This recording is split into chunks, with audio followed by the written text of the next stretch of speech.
Greetings, royal family. What the Friday? Hey, what the Friday? It's Friday. Friday.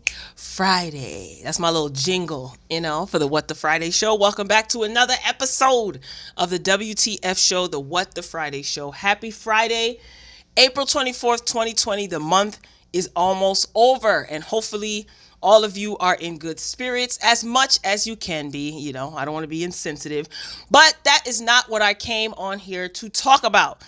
So let me just get right into it, okay? Got a couple of hot topics that I wanted to bring to your attention, share my commentary on, and hopefully you will do the same. Be sure to drop down in the comments, share your thoughts throughout the broadcast, and if you're watching the replay, get down in the comments and share your thoughts. We'd love to know what you think. I do want to give a shout out and a welcome to all of the new royal family members.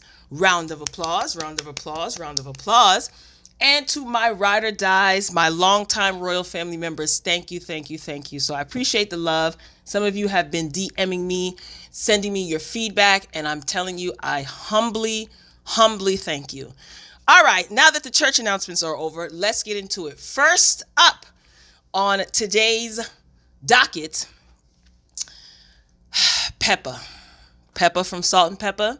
She is suing Uber, claiming that she was injured in a nasty car accident. Not a clean one, but a nasty car accident. So what she's asking of the judge is to make the company, Uber, basically pay for it. So this is according to court documents. She's suing Uber along with several other drivers after she said that she was the victim of a chain reaction car accident on July 1st, 2018. She was riding in a friend's car when that car was hit from behind. So apparently the Uber driver was following too closely and slammed into Peppa's vehicle, or the vehicle that Pep was in. Peppa says that her neck and knee received medical treatment. Well, she received medical treatment for her neck and knee injuries. According to the filing, Peppa claims that defendants owned and operated their vehicle negligently and carelessly, proximately causing property damage and personal injury to the plaintiff. So as a result of the car crash, Peppa, she claims that she is still suffering from extreme pain, which interferes with her stage performances and traveling to shows. She's suing for loss of wages and pain and suffering, along with future medical treatment. Interesting. Now, I wonder if, here's my thing. For those of you who are not aware, Growing Up Hip Hop, the second half of season 5 started. Hold on to your hats, because I got that review in the chamber. Okay, so make sure your notifications are on. But I wonder if Pep was taking any painkillers or any pain medication, because throughout this season of Growing Up Hip Hop, she just seems a little bit in outer space, if you know what I mean. Now, I'm not insinuating anything. I'm just wondering. So she's saying that she's having a hard time committing to shows, right? Scheduled shows that they have. I know Salt and Pepper did perform on New Year's Rockin' Eve live. Interesting. So I'm wondering if she is taking any sort of pain medication, if she's in such pain, or unless she's just straight up lying. Either way, Uber was at fault for this accident. Her car, Pep's car, was rear-ended, so they're gonna have to pay up some way. But yeah, just a thought that I had. So we wish Pep well. But again, I wonder if she's taking painkillers, and that's why she seems a little bit loopy on this season of Growing Up Hip Hop. Just trying to put 2 and 2 together. Tell me what you think. Maybe that's a reach, but that just came to my mind as I was gathering my notes for this commentary. Moving along, Tina Turner. She reveals her real feelings about her ex-husband and the late Ike Turner. I mean, there was no surprise when I was reading this article. She spoke to the New York Times recently, and she mentioned, Tina Turner that is, that she had no idea if she could ever bring herself to forgive everything that Ike Turner did to her in the course of their marriage. Now, we all know that Anna Mae Bullock is from Nutbush City on Highway number 19, where the people keep the city clean. Okay? And I did see the movie What's Love Got to Do with It? Probably a little bit younger than I should have, but to me, it is a classic. So the story of Tina Turner, her abusive husband was the lead of a band, and they met up. She found out that she could sing. She could sang, actually, with the stank on it. And she was a part of Ike Turner's band. Ike and Tina Turner, and then the Ikeettes were the backup singers, and they got together. They ended up getting married, and she endured years and years and years of abuse. This was depicted in the movie What's Love Got to Do with It? Shout out to Angela Bassett. Nobody can do Tina like Angela Bassett, but great movie. So yeah, she got divorced, and later on, prior to Ike Turner passing away and some of his former bandmates, I remember when they did I think it was an unsung, or like a behind the music unsung, and they said that movie was heavily exaggerated. Ike Turner, oh my gosh, Ike Turner sat down years ago, like shortly after the movie came out, and he did a disastrous interview, and they showed clips of the movie, and he was basically trying to debunk everything. He said everything was a lie, except for the fact that he did slap Tina every once in a while when she was down. He said he would see her moping around the house, and he would kind of just slap her up and say, what's wrong with you? He's such a gentleman to see his wife down and want to slap her happy. Anyway, so she mentioned to the New York Times that since he's dead, she's not worried about him. These were her words, okay, during this New York Times interview. Ike, he was found dead at 76 after he overdosed on cocaine, because he had a drug problem for many, many years. So speaking about her experience, Tina, she mentioned that being a strong person was not in the books for her. However, she said she always wondered if something would come out of everything that she had to go through. She also made a revelation about the aftermath of the experience of being married to Ike Turner. She added that the only reason why she never extensively spoke out about what she really went through with Ike was because she felt very ashamed of herself. So according to Tina, she said the abuse started when she opened up to Ike that she did not want to change her name. So I guess that's where it started. That's where the abuse started. Ike was diagnosed with bipolar disorder, but at the time that he received his diagnosis, the damage had already been done. Tina had already suffered years and years of abuse. So years after her divorce from Ike, Tina, she met and married some white man, Erwin Bach. He's a German musician, music executive. They got married in 86, and she's now a citizen of Switzerland. So, I'm going to tell you something. I'm concerned about Auntie Tina. I know that she was sick a few years ago. I think she had... she didn't have a stroke, did she? I forgot what it was. And I was just wondering, I wonder how she's doing. So I did see recent pictures of her, and she looks happy. I don't know about that man she married to. Oh, she had a kidney transplant, I think it was. And her husband gave her one of his kidneys. Correct me if I'm wrong. I could be getting it all mixed up. But I know she had a surgery of sorts. I think it was a kidney transplant years ago. Anyway, but I don't know. That guy that she's with, he may be fantastic, but it's just something about him when I see him in pictures. He looks creepy. Erwin Bach is his name. He's a German music executive. So Google him and you'll see what I mean. He looked a little crazy. Tina's no stranger to crazy. But I am glad that she is alive still. She's a legend to talk about it. But that Ike Turner, sad. It's a sad situation. So she did do a couple of interviews. Remember back in the day, Oprah used to always have Tina Turner on her show. Remember Oprah used to put on that Tina Turner wig? A mess. It's a mess. So she didn't really talk about it a lot either on the Oprah show. And her and Oprah were very close back in the day.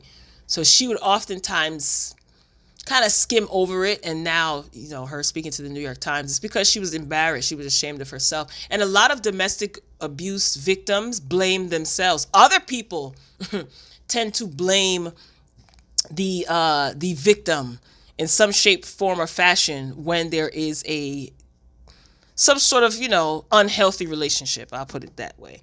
But I am glad that Auntie Tina is still here. She's doing interviews, and she checked in with us to let us know all is well. And she said Ike dead, so she ain't got time to worry about Ike. She no need to worry about Ike, because Ike dead and gone off that narcotic. Moving along. Okay. Now, I'm at the point where I'm ready to pull out every single eyelash that I have left, along with the edges that I have left as well. I have done a video. I did a video about 9 months ago or so called Leave Nippy Alone, when this hologram crap came out. So I read recently that a Whitney Houston biopic, I Want to Dance with Somebody, is in the works, and it is produced by Pat Garland. That's all shade. And Clive Davis. Clive Davis basically says that this upcoming biopic is a no-holds-barred, musically rich screenplay that finally reveals the whole Nippy. Like the real Nippy. He said Whitney, but I always say Nippy. In a recent interview, Clive Davis, who is the CEO of Sony Music, said that he was very disappointed, he says, in the 2 recent documentaries that came out about Whitney Houston. What is it called? One of them was called Whitney. That's the one that Pat Garland did. That's the more recent one. And then the older one is Let Me Be Me, or something like that. I Can Only Be Me. That one I saw, which was very, very good.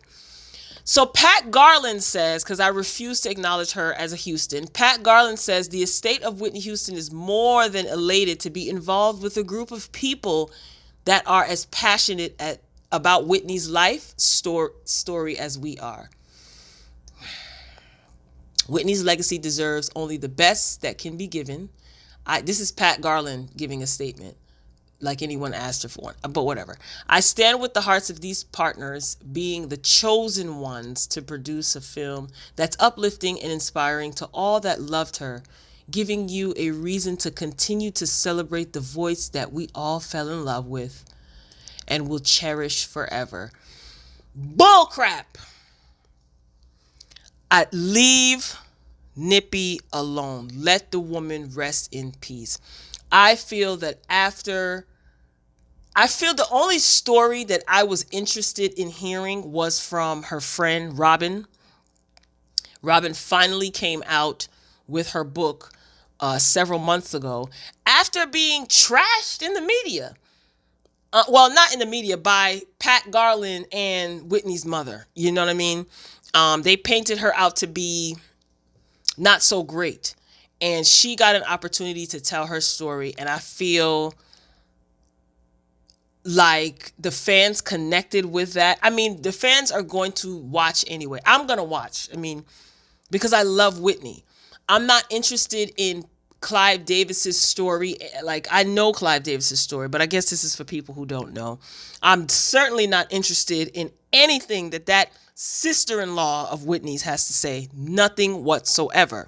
So the film is still in its development stages, and there's no word on who is actually going to play Whitney. I'm wondering I think this is the Lifetime biopic that was aired during the Clark sisters movie.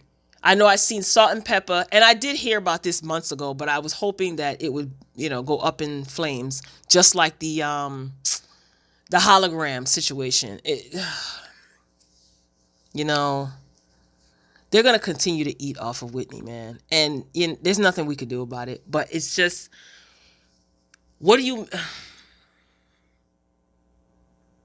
I don't want to see or hear about Whitney's drug problem. I don't want to see or hear. I'm getting in my feelings, y'all, because if you've been following me for some time, then you know how I feel about Whitney Houston. So, just bear with me.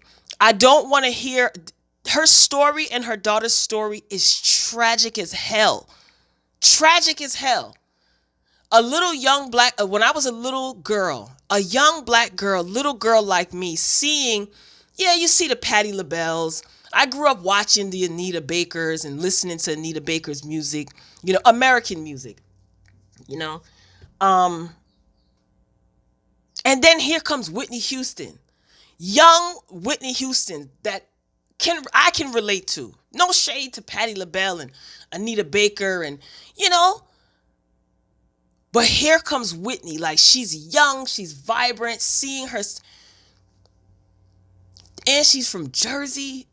You know what I'm saying? Like me.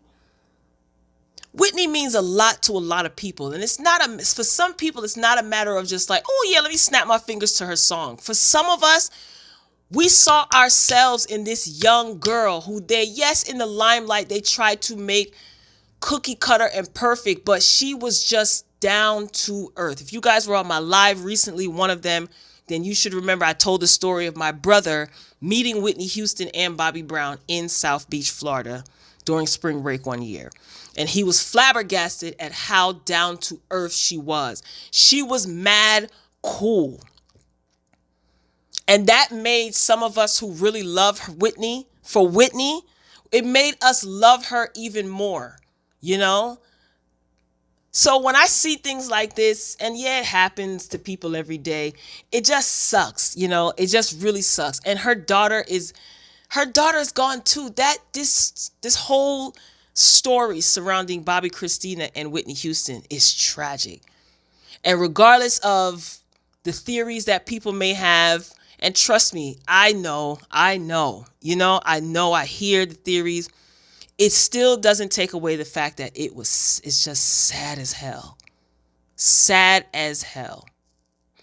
So when I just get a little irritated when certain people who have characteristics of a vulture, you know, make it seem like, oh, her fans, we want to do it. No, you don't. You ain't doing nothing for her fans. You don't care about her fans. But I will be watching because I love Whitney, and there's nothing that we can do. You know, the people are going to capitalize off of this. Biggie said you're nobody till somebody kills you. That's not the case with Whitney, but you guys get what I'm trying to say. All right, I got to move along. So, yeah, those are my thoughts. I really feel a way when it comes to this whole thing surrounding Whitney Houston. And I'm not even going to get into details and get too deep in it, but all I have to say is tragic as hell. And it's just kind of like there's certain things that are right in plain sight, and it's terrifying. Moving along. Next up, thank you for listening to my rant. JUSSIE SMOLLETT. This guy, man. Whew, this guy is not going to catch a break anytime soon. So his lawsuit for malicious prosecution against the city of Chicago tossed out. Federal judges said, thank you, next.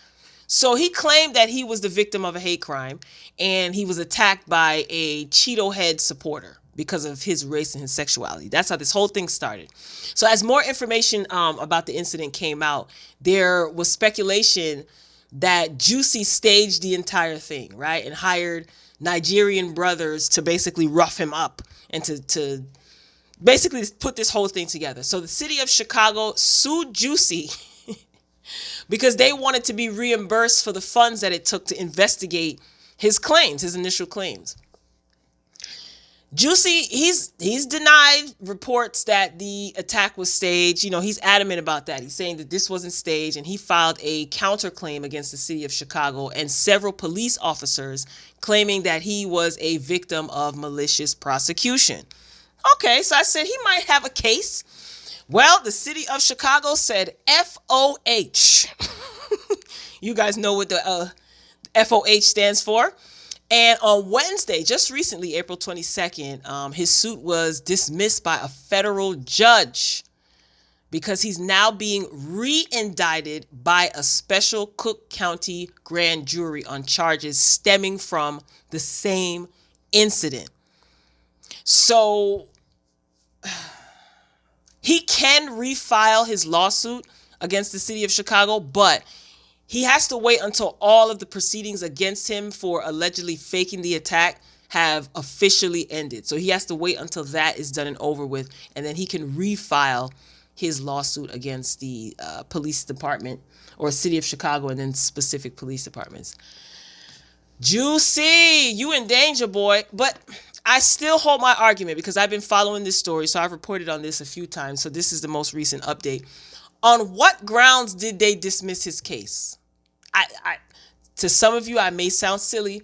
Just don't call me stupid. Correct me when I'm wrong or when I'm misinformed. I have no problem with correction, right? I just feel they're going to nail him to the cross because it's like you had the nerve to try to sue us and call us out on our malicious prosecution, because I do feel that in some way he was being prosecuted maliciously. I do. I know a lot of people had jokes and a lot of people were saying that, Juicy lying, them is fake tears, he staged this. I still want them to do their job and prove that he was lying. For real. What proof do they have that he faked all of this? I know you guys are going to say, like, are you crazy? You sound foolish. You cannot go into court and say, listen, I feel like he lying. That's not going to hold up in court. What evidence is it that they have? Unless I'm misinformed. If I'm misinformed, royal family, let me know. But they didn't solve the case. That's my opinion. They did not solve the case. And listen, Chi-Town PD, if you know your history, nothing, not their mouths, their hands, not the shirts that they wear, nothing is a prayer book in that organization, okay? Look back in history of some of the things that went on in that establishment. Again, unless I am misinformed, what proof, what evidence did they submit before the court that proves that Juicy, beyond a shadow of a doubt, lied and made this up? They did not solve the case. They didn't solve the case. Again, if I'm misinformed, please respectfully correct me. I know what we think. I know what us black folk think, like, child, he lying. Very well. That very well could be true. I don't argue with anybody who feels that way. However, by the book, quote unquote, what is it that they did to prove that he was lying? And they want their money back for the hours and the time that they put and the money that they put into investigating this. Excuse me? That's what your establishment is supposed to do. Investigate. What I think that they dropped the ball. They know they dropped the ball, and this is a distraction because, again, they ain't solved the case. Listen, Juicy's going to need all the prayers that he can get. You know, I don't know. Tell me what you guys think. You know, aside from, child, he lying. He made that up. Ain't nobody walking in 20-degree weather to go get no sandwich. Beyond that, what did they do, the CPD, what did they do to prove that he was lying? I just want to know. We're going to keep Juicy lifted in prayer. He's going to need all the prayer that he can get. And he just might be in luck, because John P. Key and Bishop Hezekiah Walker are going to be doing the Verses Gospel Edition. Let me tell you something. I saw this coming. No lie. I was thinking like, yo, Kirk Franklin should battle like somebody. I don't know. So John P. Key versus Bishop Hezekiah Walker. It is going down this Sunday night at 7 p.m. And no, I'm not being paid to promote this. I'm doing the work of the Lord. I will be in attendance, okay? I love gospel music. I really, really do. So I'll be in attendance. I'm going to have my shouting shoes, my prayer cloth, okay, ready to wave. And I might have to break out my tabernacle tambourine, okay? John P. Key, Hezekiah Walker, they got hits individually. Again, I saw this coming. I saw this gospel battle coming. I don't know about y'all, but I got 20 on Hezekiah. I'm just saying. I think that this is going to be good. The versus battles, they're starting to get a little old. However, I do like that the gospel genre and some of the gospel music artists are getting in on this. I think that they should. And Hezekiah Walker and John P. Key, yes, that's a good one. So John P. Key said he got 40 years. He got hits from 40 years ago, and it's friendly. They're not, it's not a beef. You know what I mean? Hopefully it won't turn into one, but I think it's going to be all good fun. I think that's going to be good, especially for gospel music lovers, people who are looking or need encouragement and to be uplifted and to have a good time as well. I think that's a good look. I'm going to be tuning in Sunday. What comes on a Sunday at 7? Nothing. The Last Dance is not coming on until 9, 10 o'clock or 8 and 9 o'clock as they premiere 2 episodes. Make sure you guys are checking out the reviews for The Last Dance. That is the documentary that's about Phil Jackson, Michael Jordan, and the 1990s Chicago Bulls. So far, 2 episodes aired. It's really, really good. And I've been watching and keeping up with it and giving commentary. So, a little bit of blast from the past. But back to this gospel battle. Like I said, I got $20 on Hezekiah. Who y'all got? If you listen to gospel music, or if you don't have to be a hard down listener, but if you heard of Hezekiah Walker and John P. Key, ooh, I wonder if they're going to No, they're probably not going to I don't want a live performance. They're just going to be playing music, because I was about to say, man, if they get their choirs involved, ooh, I'm going to be tuning in. I'm definitely going to be tuning in. Last Dance will be recording. And plus, Housewives is done. We don't even know if the reunion is going to be aired this Sunday. They started filming recently, yesterday as a matter of fact. But anyway, I got 20 on Hezekiah Walker. Put it in the comments who you got on this battle between John P. Key and Hezekiah. Will you be tuning in? I think that this is great for the culture. I want to see something different. So yeah, shout out to those 2 gentlemen. Okay. Teairra Marie is also going to need some prayer. 50 Cent files a lien against Teairra Marie over this $40,000 judgment. This thing has been going on for a long time, because I reported on this episodes ago of the What the Friday show. So court documents show that Teairra Marie still hasn't paid a dime of the $30,000 plus sanctions that she was ordered to pay $50,000. So he basically notified companies that he believes that Teairra Marie works with, demanding that they hand over any amount owed to her. So theblast.com is where I first picked up this information. This was back in 2018. Teairra Marie, she sued 50 Cent and her ex-boyfriend. So she basically accused the two, just to give you a little bit of history, of engaging in a plan to sexually objectify, threaten, intimidate, humiliate, and degrade her. These were her words. So she claims, Teairra Marie, she claims that her ex-boyfriend logged into her IG account and posted a video, a sexy video of the two of them featuring, what do you want to say? Elmer's glue, white Elmer's glue on her face. Use your imagination. You know what I'm talking about if you're grown. So she said that after she removed this video, 50 Cent reposted the video on his account, and 50 denied all allegations in the lawsuit and said that by the time that he reposted it, it was all over the internet. Now 50 is petty. So what he did when he reposted the video that her boyfriend, that she's accusing her ex-boyfriend of leaking to the internet, 50 Cent had like filters. He added filters to it that highlighted the Elmer's glue, liquid white Elmer's glue on her face. So he added like a black and white filter and increased the contrast so you can see what was on her face. He's terrible. So a judge sided with 50 Cent, right? And he dismissed all claims against him. So the judge awarded 50 Cent $30,000 in attorney fees.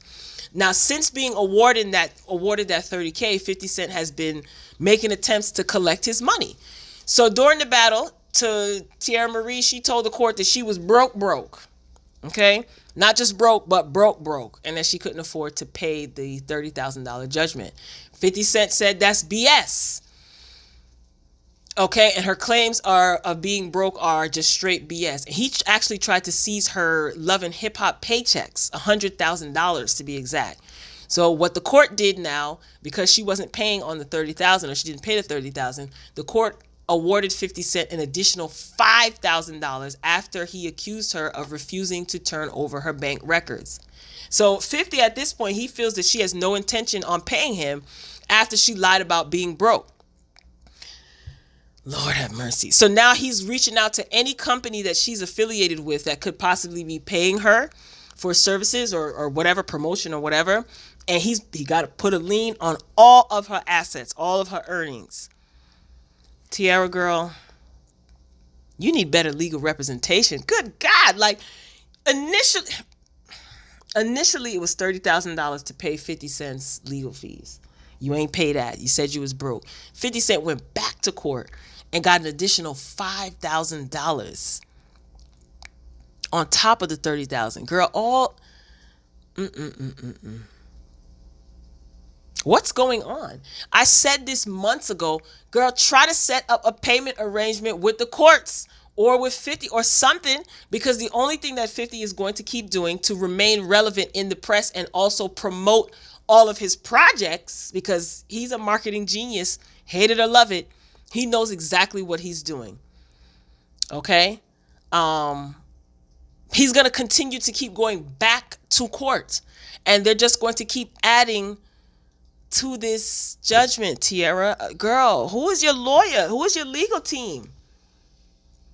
What happened to Lisa Bloom? Didn't she say that she severed ties with Lisa Bloom? Was it that she couldn't afford her? What was up? Oh, Teairra.